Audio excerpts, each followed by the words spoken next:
오늘 우리에게 주신 하나님의 말씀 출애굽기 23장 14절로 19절 말씀입니다. 생명의 생각 8월 30일 월요일 말씀 세 가지 절기에 관한 법 함께 읽겠습니다. 너는 매년 3번 내게 절기를 지킬지니라. 너는 무교병의 절기를 지키라. 내가 네게 명령한 대로 아비벌의 정한 때에 이래 동안 무교병을 먹을지니 이는 그 달에 내가 애굽에서 나왔습니다. 빈손으로 내 앞에 나오지 말지니라. 맥추절을 지키라. 이는 내가 수고하여 밭에 뿌린 것의 첫 열매를 거둠이니라. 수장절을 지키라. 이는 내가 수고하여 이룬 것을 연말에 밭에서부터 거두어 저장함이니라. 내 모든 남자는 매년 3번씩 주 여호와께 보일지니라. 너는 내 제물의 피를 유교병과 함께 드리지 말며 내 절기 제물의 기름을 아침까지 남겨두지 말지니라. 내 토지에서 처음 거둔 열매의 가장 좋은 것을 가져다가 너의 하나님 여호와의 전에 드릴지니라. 너는 염소 새끼를 그 어머니의 젖으로 삶지 말지니라. 아멘. 오늘 본문 말씀은요, 장차 이스라엘 백성이 가나안에 입성하게 되어 살게 되어질 때 꼭 지켜야 할 3가지 절기에 관한 법을 말씀해주고 계세요. 여기서 보면 우리가 익히 알 수 있을 만한 그러한 좀 낯익은 법이 절기가 있죠. 그것은 무교병, 그러니까 무교절, 그러니까 유월절이라 볼 수 있는 거죠. 이 유월절, 그리고 맥추절, 그리고 수장절 이렇게 나와 있는데요. 여기 보면은 그 절기의 의미에 대해서 또 단서가 붙어 있습니다. 15절에 보면 너는 무교병의 절기를 지키라. 내가 네게 명령한 대로 아비벌의 정한 때에 이래 동안 무교병을 먹을지니 이는 그 달에 내가 애굽에서 나왔습니다. 빈손으로 내 앞에 나오지 말지니라 말씀하시죠. 그러니까 애굽에서 탈출하던 때에 있었던 때를 연상케 하는 말씀.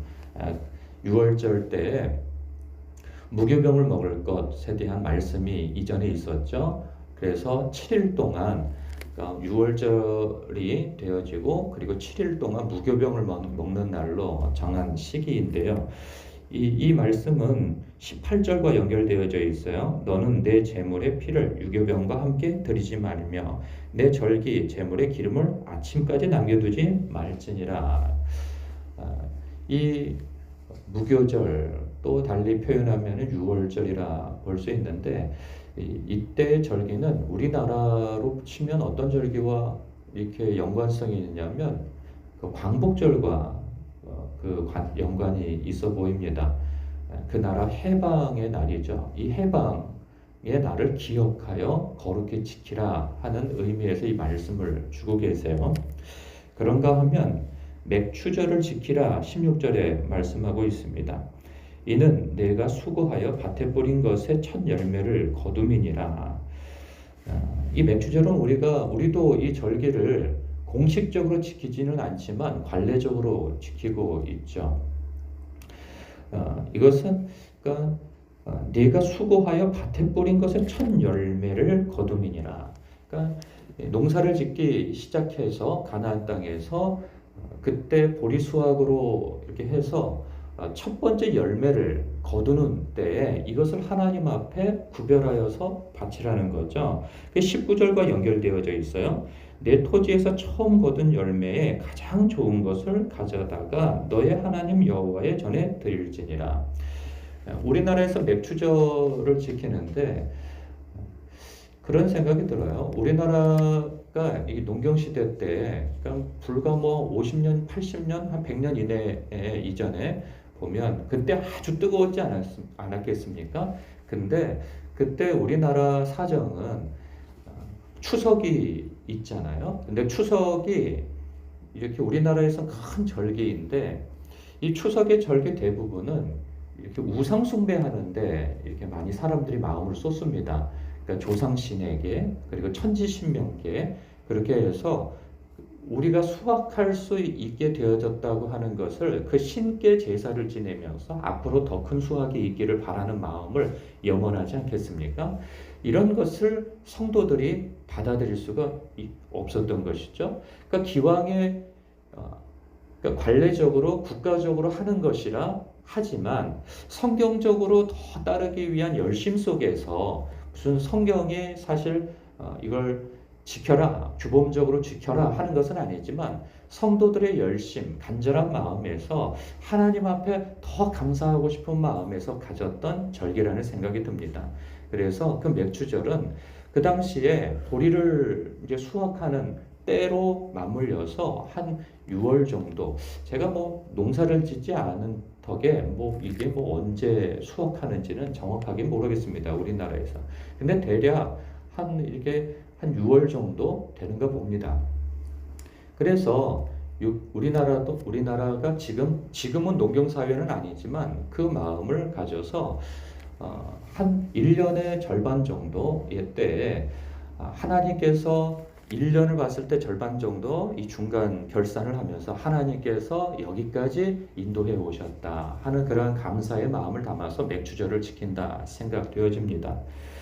그런가 하면 또 추수감사절도 지키지 않습니까? 추수감사절은 마치 추석의 다른 표현이라고 할 수 있는데 아까 말씀드린 대로 우리나라는 추석 절기를 지키지 않습니까? 그런데 그것도 역시 추석은 나라에서 행하지만 대부분의 그 정서상 이렇게 조상신에게 이렇게 인사를 하는 그러한 절기라 생각하기 때문에 이제 미국에서 발현했지만 성도들의 열심 가운데에서 하나님 앞에 진심으로 감사하고 싶은 기독교 절기로서 지키고 싶은 그 진심에서 나온 마음에서 추수감사를 지킨다 생각합니다. 그래서 벼농사의 어떤 수확의 절기, 한 해의 결산을 하는 그런 마음에서 하나님께 감사의 마음으로 이렇게 절기를 지킨다는 생각이 들어요. 그리고 수장절이 있어요. 이는 내가 수고하여 이룬 것을 연말에 밭에서부터 거두어 저장함이니라. 이것은 그 19절 마지막과 연관되어져 있어요. 너는 염소 새끼를 그 어미의 젖으로 삶지 말지니라. 근데 그 수장절은 그 우리나라의 추석과 같은 절기이겠죠. 그러니까 한 해의 결산. 그러니까 1년 동안 하나님께서 우리에게 허락하신 그러한 어떤 수확을 감사하며 이렇게 하나님께 영광 돌리는 그런 절기가 될 것입니다. 그런데 여기서 너는 염소 새끼를 그 어미의 젖으로 삶지 말라 말씀하세요. 이것은 뭐 어떻게 새끼를 그 어미의 젖으로 삶느냐, 이런 잔인한 행동을 할 수 없다, 뭐 이런 이야기로 해석되어지긴 하지만 그것보다는 그러니까 가나안 땅에서 이방인들이 그 신에게 그 어미젖으로 새끼를 삶는 것이 어떤 풍요를 상징하는가 봅니다. 그래서 그 삶은 물로 이렇게 대지에다가 이렇게 뿌리면 더 수확이 좋아질 거라고 하는 미신적 그 당시에 어떤 행동인데, 우리나라에서 보면 그런 거 있지 않습니까? 뭐 이렇게 뭘 하고 나면 고시래 해가지고 뿌린다든가, 아니면은 무엇인가 이렇게 중요한 날이 있으면은 뭐 이렇게 문바깥에다가 음식을 이렇게 놔두는 것을 봐요. 그런 것들은 어떤 신에게 자신에게 어떤 더 이렇게 번영을 위한 어떤 약식 제사, 차례 뭐 이런 것으로 볼 수 있는데, 그런 행위들을 하지 말라는 거죠. 그때 하나님께 영광 돌리며 하나님께 감사의 마음을 다할 것을 그런 의미에서 이 절기를 말씀하고 있는 거죠. 대부분은 우리가 이제 이 절기를 보면 사람들이 이럴 수 있습니다. 세월이 지나가면 그 시대의 어떤 관례나 문화의 동화가 되어져서 과거에 하나님께서 어떻게 역사하셨는가 하는 것을 잊어버려요. 후세대들은. 그렇기 때문에 유월절이라고 하는 것을 통하여서, 무교절이라고 하는 것을 통해서 하나님께서 과거에 그들을 해방시켜 주셨다라고 하는 것을 기억하게 하시는 목적인 거죠.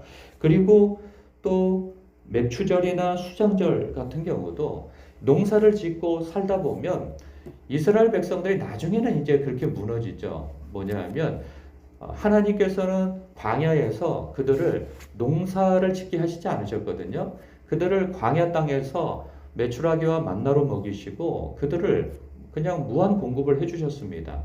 그리고 그들 목축업을 하면서 왔죠.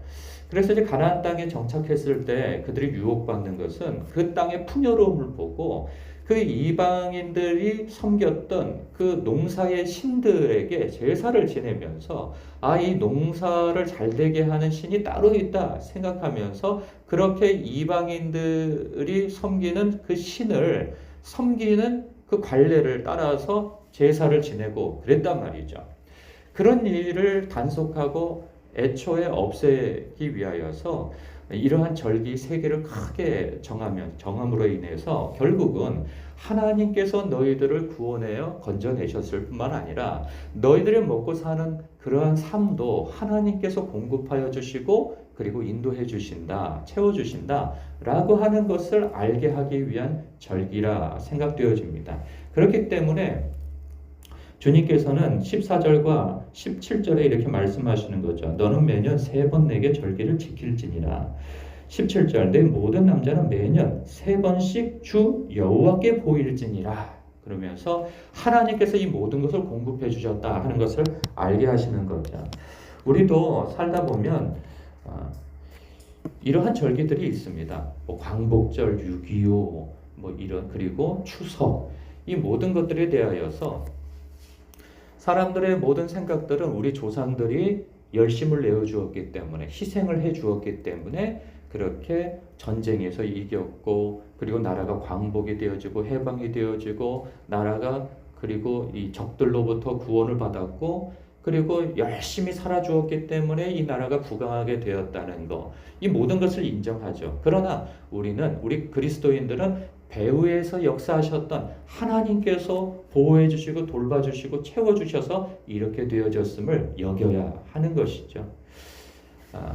간혹 이런 분들이 있습니다.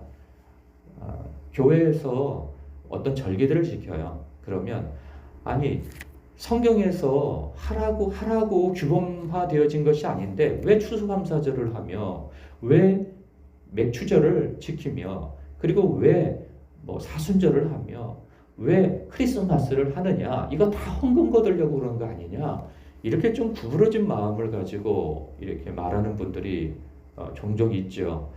그러나 이것이 무슨 헌금을 많이 걷기 위함이겠습니까? 그런 것이 아닙니다. 그런 것이 아니고 어찌하든지 매사에 하나님 앞에 우리의 감사의 표현을 하고 싶은 열심 속에서 나온 그런 순수한 마음에서 그런 절기들을 지키는 것이죠. 19절이 그것을 마음을 잘 대변해 준다는 생각이 듭니다. 내 토지에서 처음 거둔 열매에 가장 좋은 것을 가져다가 너의 하나님 여호와의 전에 드릴지니라. 그러니까 하나님 앞에 가장 좋은 것을 드려야 한다고 하는 마음에서 그리고 15절 마지막에 빈손으로 내 앞에 나오지 말지니라 하신 하나님의 말씀 그 말씀에 따라서 우리들이 하나님 앞에 구원받은 것 그리고 우리가 살아서 생활하는 그 모든 것에 대해서 감사하는 마음을 담아서 하나님께 헌물하고 예물을 구별하여 바쳐드리는 것이 될 것입니다. 우리가 매사에 하나님 앞에 감사하는 마음과 태도를 갖는 것 그것은 우리의 영혼을 위하여서도 좋은 일이며 그리고 우리의 삶을 신앙의 경건성과 성숙함을 위해서도 좋은 일이라 여겨집니다. 오늘 하루도 하나님 앞에 매사에 감사하시며 사시는 여러분 되시길 주님의 이름으로 축복합니다. 기도하겠습니다.